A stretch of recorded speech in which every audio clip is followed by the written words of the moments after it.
우리나라 최상위권 공대 학위랑 대한민국 해군 장교 임관, 이 두 가지를 동시에 이룰 수 있는 길이 있다면 어떠실 것 같으세요? 오늘 한양대학교 국방전략기술공학 특별 전형의 모든 것을 하나하나 알려드릴 텐데요. 여러분의 미래를 바꿀 수도 있는 이 특별한 기회, 지금부터 저랑 같이 한번 제대로 파헤쳐 보겠습니다. 이건 그냥 단순한 대학학과가 아닙니다.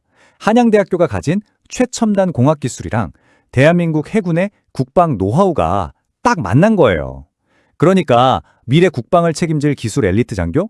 딱 그런 인재를 키우기 위한 맞춤형 프로그램이라고 보시면 됩니다. 아니 근데 이 프로그램이 왜 그렇게 매력적일까요? 자, 일단 4년 동안 학비 걱정 전혀 할 필요 없습니다. 전액 장학금이 나오거든요. 그리고 졸업하면요, 곧바로 해군 소위로 임관해서 안정적인 커리어를 시작하게 되는 거죠.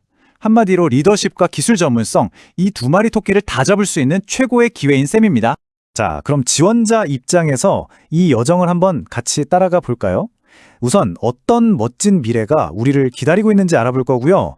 그 다음엔 내가 과연 자격이 되는지, 그리고 어떤 까다로운 관문들을 통과해야 하는지 살펴볼 겁니다. 마지막으로 일정과 규칙까지 꼼꼼하게 짚어드릴게요.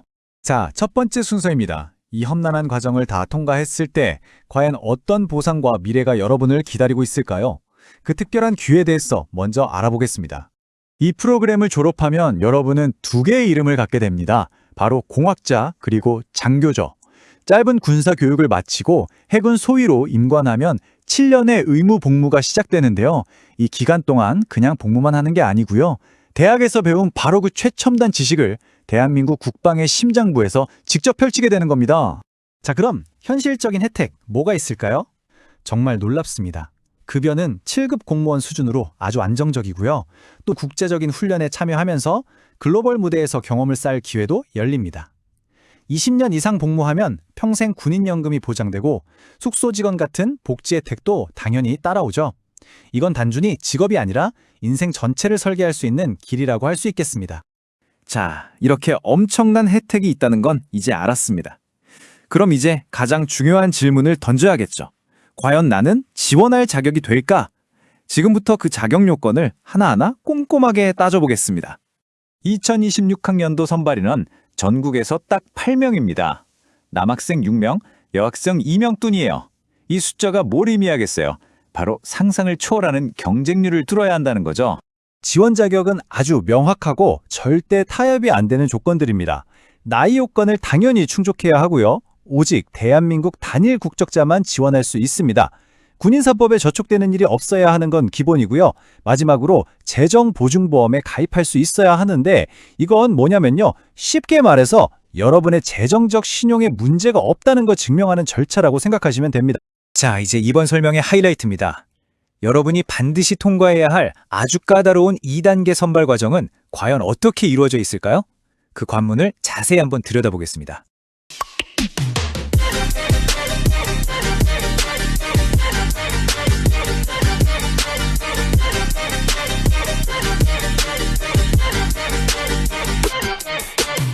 선발 과정은 크게 두 개의 허들로 나뉩니다.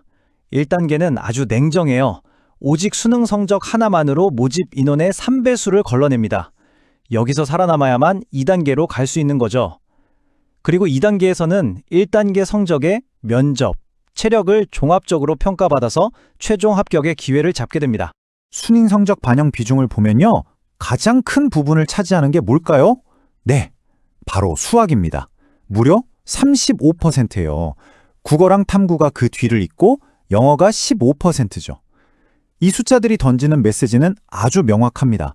우리는 수학과 과학에 강한 진짜 이공계 인재를 원한다. 바로 이겁니다. 근데 총점만 높다고 안심할 순 없습니다. 수능 최저라는 또 다른 관문이 있거든요. 국어, 수학, 그리고 탐구 과목 중에 잘 본 거 하나, 이 세 과목의 등급합이 10 이내로 들어와야만 합니다. 이 기준을 넘지 못하면 아예 1단계 기회조차 주어지지 않아요. 그럼 최종 합격은 어떻게 결정될까요? 1단계 수능 성적이 70%로 거의 절대적인 영향력을 가집니다. 여기에 면접과 체력이 각각 15%씩 더해지는 구조죠. 그리고 신체 검사랑 신원조회는 점수는 없지만 여기서 부적격 판정을 받으면 그동안의 모든 노력이 물거품이 되는 거니까 끝까지 긴장을 늦추면 안 됩니다. 체력 검정은 국민 체력 100이라는 국가 공인 인증으로 대신합니다. 예를 들어 1등급을 받으면 만점인 100점을 받고요. 등급이 내려갈수록 점수가 조금씩 깎이는 식이죠. 이건 하루아침에 되는 게 아니니까 수능 공부하는 만큼이나 꾸준히 준비해서 무조건 1등급을 받아두는 게 아주 좋은 전략입니다. 신체 검사 기준은 타협의 여지가 없습니다. 신체 등급, BMI, 시력 모두 기준을 충족해야 하는데요. 특히 주목할 점은 시력인데 교정 시력이 0.6 이상 나와야 하고요. 생맹이나 색약이 있다면 안타깝지만 지원 자체가 불가능합니다. 이거 정말 중요하니까 미리 꼭 확인하셔야 해요. 자, 네 번째 파트입니다. 이제 달력에 빨간 펜으로 동그라미 쳐야 할, 절대 놓쳐서는 안 될 지원 타임라인을 확인해 보겠습니다. 2026학년도 일정을 보면 정말 숨가쁘게 진행됩니다. 12월 말에 원서 접수를 마치면요. 1월 7일에 1단계 합격자가 발표되고 불과 5일 뒤인 12일에 바로 면접이 잡혀 있습니다. 준비할 시간이 거의 없다는 뜻이죠. 체력인증서는 23일까지 제출하고 운명의 날인 2월 2일에 최종 결과가 나옵니다. 자, 드디어 마지막 섹션입니다. 합격하는 것만큼이나 중요한 이 게임의 규칙에 대해 알아볼 건데요. 이 규정을 어기면 모든 게 수포로 돌아갈 수 있으니까 끝까지 집중해 주세요. 학교 폭력 기록은 합격에 정말 치명적입니다. 1단계 총점 1000점에서 시작해서 조치에 따라 점수가 깎여 나가는데요. 예를 들어 출석 정지는 100점, 전학은 200점, 퇴학은 무려 300점이 감점됩니다. 이 정도면 사실상 합격은 불가능하다고 봐야겠죠. 그리고 어쩌면 가장 무겁고 중요한 규칙일 수 있겠는데요. 바로 돈에 관한 이야기입니다. 관련 법령에 딱 이렇게 명시되어 있습니다. 선발이 취소된 사람은 지급받은 군 가산복무 지원금을 반납하여야 한다. 그럼 정확히 어떤 경우에 이 장학금을 전부 다시 뱉어내야 할까요? 크게 세 가지입니다. 첫째, 스스로 포기할 때. 둘째, 성적 미달 같은 이유로 학교에서 제적당할 때. 그리고 마지막으로 가장 중요한 의무복무 7년을 채우지 못하고 전역할 때. 이 경우에는 예외 없이 지원금 전액을 반납해야 하는 법적 의무가 생기는 겁니다.